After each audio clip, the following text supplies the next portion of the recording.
All right, we're back in game 2. Yep. He's deciding whether he wants to go or not, and you know. Yeah, he plays first. He picks to play first, Usually which we correct. recommend. Yeah. Always have trouble with this question. God, I don't want a mulligan. I love it when that platinum appearance shows up. As we say, friend of the show. Friend of the show. He was looking good. He must have been working out something. It's true. I think he maybe went in the shop, got a little bit of a shine. Yeah, Shine polish.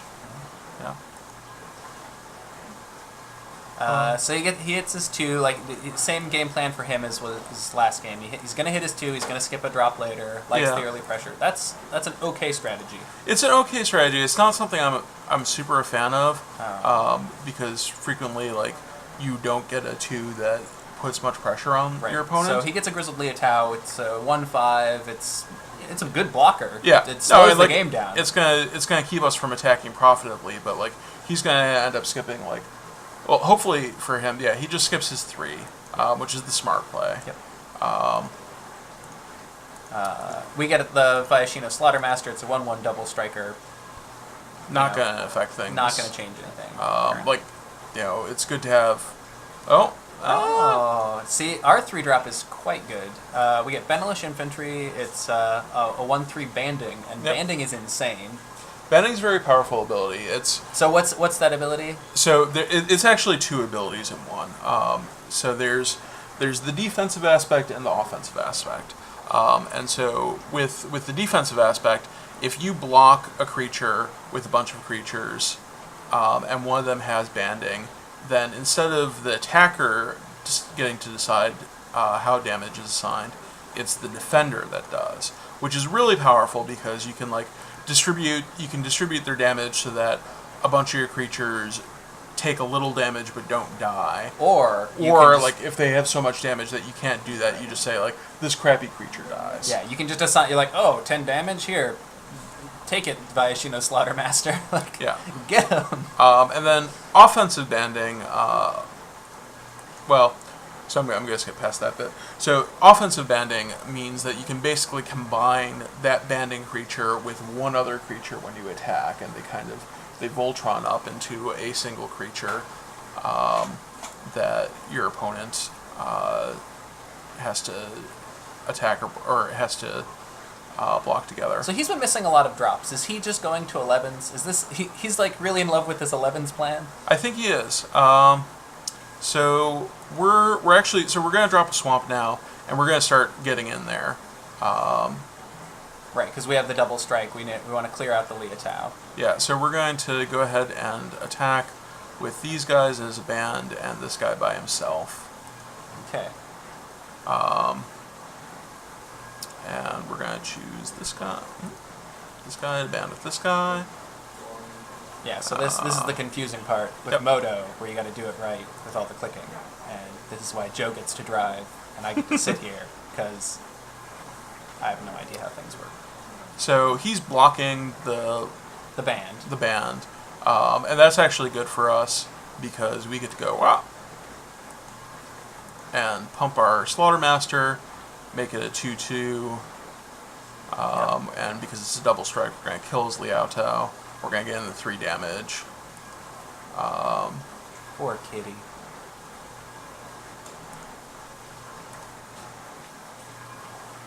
Double striked, double struck, double stricken. I like double struck. He was double struck? Yeah, we double struck him out of the game. Do you buy with the 3? I think we actually want a 3 to put some additional pressure on him. Get some a typical 3 is going to be a 2/2, yeah. 3/2, something like that. And it's another creature. Also, because we have banders, having more creatures available is actually really beneficial, because it gives us extra toughness to create these great big blocking Voltrons with, and it gives us. It's really great on the block. Yeah. So he gets Simic Basilisk. It's a 3/3 with Graft 3. Yeah. And it has the ability to basically give any Graft guy kind of death touch. Not real death touch, but kind of death touch, old death touch.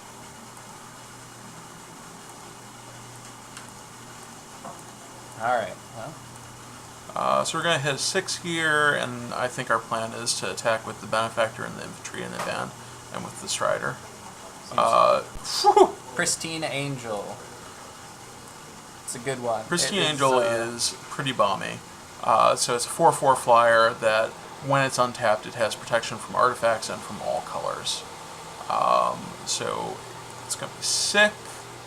We're going to have a lot of fun with that one. So like I said, we're going to ban the Infantry with the Benefactor, so that essentially gives us a nice 3/4. And that did work. I always have to check the little chat area first to make sure that it worked, because there isn't any visual sign. And then so there's no extra arrow that's like, this guy's with me. Yeah. He's on the list. He gets in the club. No cover. So we're getting in for 6 damage. Does not understand how banding works. So he blocks. He thinks he's gonna get to kill one of our guys. Because he thinks we have to distribute damage as you normally would. Yeah. So this is banding damage. Yeah. So when you control the band, you control all the damage that gets assigned. Yeah. So we're gonna go ahead and assign 1 damage to the Noble Benefactor and to the Infantry, so we don't get lethal on either of them. And our opponent loses his Basilisk, takes 3, and we've got 5 creatures. Unprofitable block. Yeah. And to be fair, like, it was going to be unprofitable no matter what for him. It's true. But so, like, this is one of the problems with the I'm going to save up drops and, try to hit 11's plan. You end up in a situation where, like, if your blocker, the thing that's stalling, dies, then, like, you've got a lot of pressure on you all of a sudden. And then he hits a Vine Kami, which is just a 4/4. Has to be blocked by 2 creatures. Yeah. We don't care about that, though, because we're attacking. We're not blocking. We're attacking, yeah. How do we feel about getting in there for double striking with the double striking and so if we attack the Slaughtermaster and the Infantry and he blocks, then we're going to lose the Slaughtermaster. That's correct. I think we get in with the Infantry and the Strider and the Pristine. So Infantry and Strider are banded together, and with the Pristine Angel. Seems fine. Seems good. So the question is, like, do we want to hit a 7? Do we want to hit a 6? I think we want to hit a 6 here.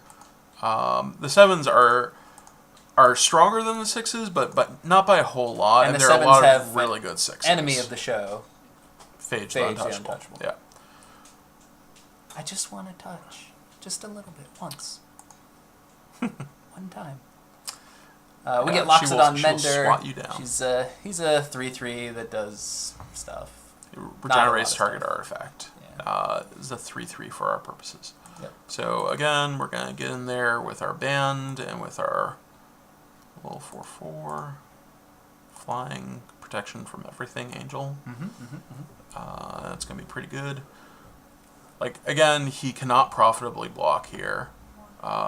And he's finally sort of figured out that we've got this banding Colossus on him. So he takes 8, goes to 10. The thing is, though, that, like, he's on a very short clock. Right. I mean, he doesn't have a lot of blockers. We can just Alpha Strike him at some point. Yeah. Dr. Zoidberg. Okay, that's pretty good for him. So he's got a flying blocker now. He gets Brimstone Dragon. It's a 6/6 flying hasty guy. Yeah. It's a good 8. Yeah. Nice 8. So the question is, can we still get in with any combination of our creatures? We really can't. Yeah, it doesn't look like the Infantry could band with the Pristine Angel, but then, like, it doesn't have enough power to get past the Brimstone Dragon. So we're just gonna make an 8. Actually, before we do that, what happens if we Alpha? So he blocks that. He blocks that. We get in for 1, 2, 3, 4.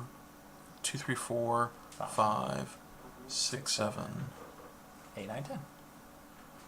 So he blocks the Slaughtermaster, and then we hit him for 9. Yeah. Damn it. And we lose our Angel and the Slaughtermaster. No, well, so we trade the Slaughtermaster for the Vine Kami, lose the Angel, then he's got 1 creature to deal with 4. Plus a drop, because we'll get a 6 drop. Yeah. And he's at 1 life. Let's just double check that. So we get in for 4, 5, 6, 9. I think that's actually pretty good. Kids. So let's pay attention in school. Arithmetic is very important. go ahead and do this. Which one is this?